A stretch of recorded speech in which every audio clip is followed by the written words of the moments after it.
Alright guys, finally I got Cruelectric. Now, if you're wondering why I'm saying finally, this guy has eluded me for so long.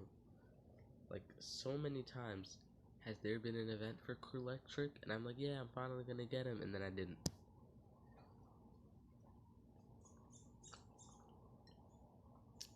But he's in some pretty good books for war, which is Mechanical, Evil Legions, and Underworld, is that? Nah. Should I put you out? I'll put you here. Boom. So, there were a lot of artifacts in the corrupted era. Boom.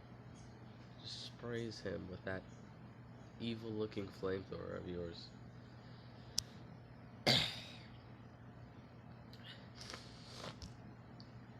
Angelica designed this artifact as a sidekick, but it went rogue from the very beginning. He didn't obey her order. He didn't obey her and tortured rivals all the time. When he discovered bounty hunts, he abandoned his master and dedicated himself to that. He's amazing at it, but he's vicious and perverse. Even in the eyes of the other monsters fighting by his side, who find him terribly scary. So yeah, he's just a beast. He's really fast actually, because I see like stats for the current monsters is like 7,000. Maybe I'm tripping. Maybe it's 8, 9,000, but still. I remember that was the big thing about corrupted era attackers, is that they had like the highest life stats too. And then, jeez, man, wow.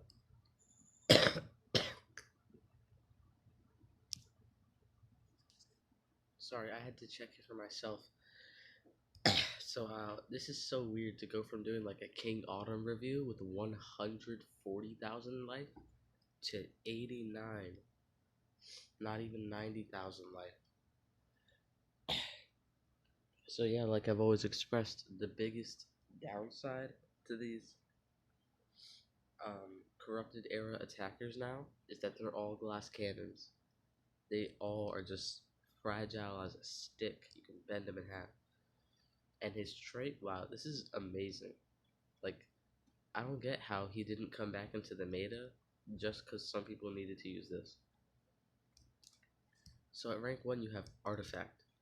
You're immune to all status effects. You can't get a triple damage, but you can't get stunned either. So basically, you can only take this guy down by punching him to death.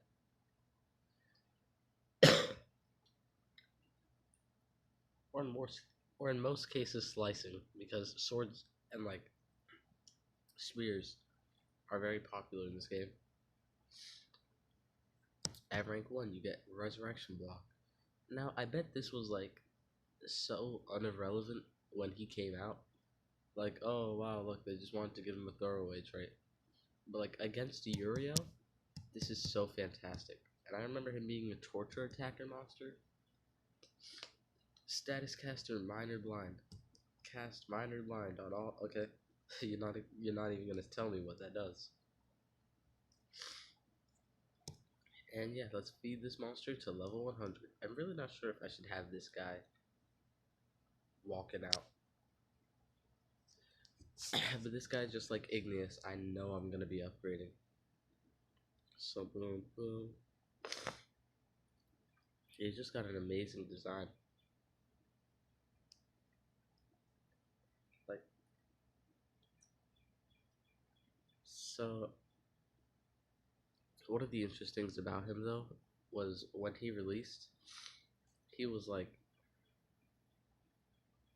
I think he might have been meta for like 1 week, because the corrupted era was like wholly unbalanced, just like this Blossom era, just OP monster here and there and here and there. But like, I remember using him for the bounty hunt. It was hard because you couldn't like triple damage buff him. Even at rank 1 you couldn't triple damage buff him. So you were always kind of just like going with team strength runes, and then as much power output as you can, and then I think you would run him with other attackers.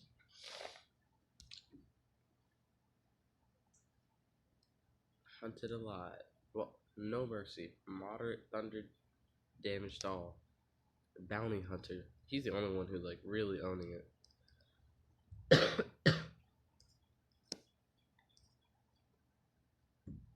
Moderate fire with burn for 4 turns. That's something to note. 6 stamina, 0 cooldown. 6 stamina is like nothing. Flamethrower. Moderate fire to all. I think it's the same amount, right? Yeah. Burn to all. 1 stamina. 11 stamina, 1 cooldown. Blazing light. Heavy light damage to one enemy applies sunburn on a 1 turn cooldown, 22 stamina. Alright. Blinding grenade. Deals moderate light damage to all enemies. Applies sunburn.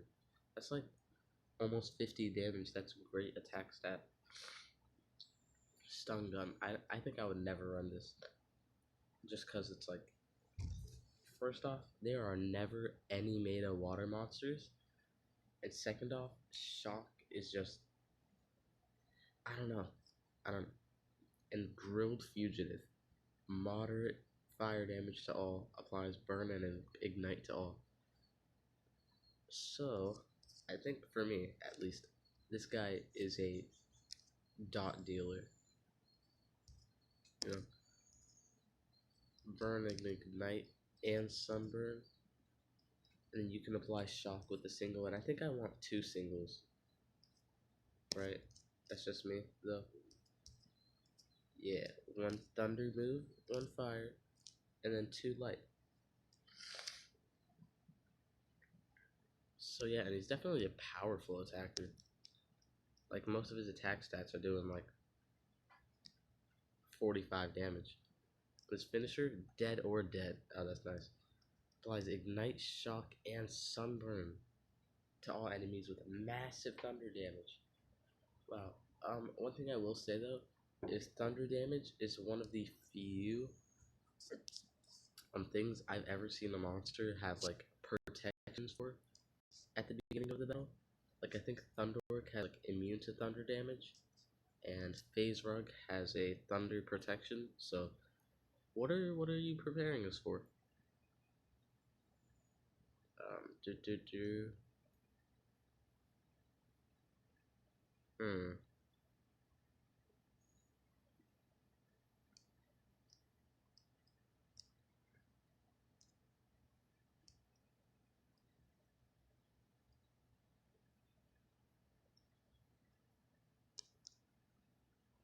Torture Bolt. Because he looks like a light bulb. Oh, these are actually great relics for an attacker. Because you can give him this. Basically, stamina regaining relic.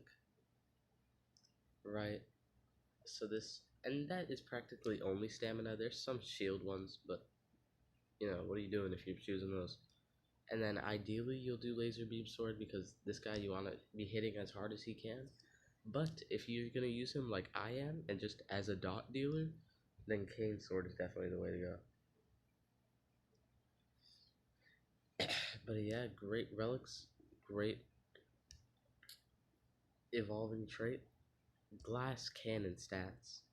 Oh, and the highest strength stat is like 11,000 now. So if you're upgrading him, don't don't depend on him becoming super meta in the next weekend. But yeah, monster I've admired for a while, and definitely one I'll get around to using, because I'll tell you now, if you want to use a monster in like wars, you're gonna end up using them. But yeah, that's pretty much it for this video. I hope you enjoyed. Leave a comment. I will respond. Subscribe to join the Crab Army. It's pretty much it for this video. Your favorite Omni is Crab signing out.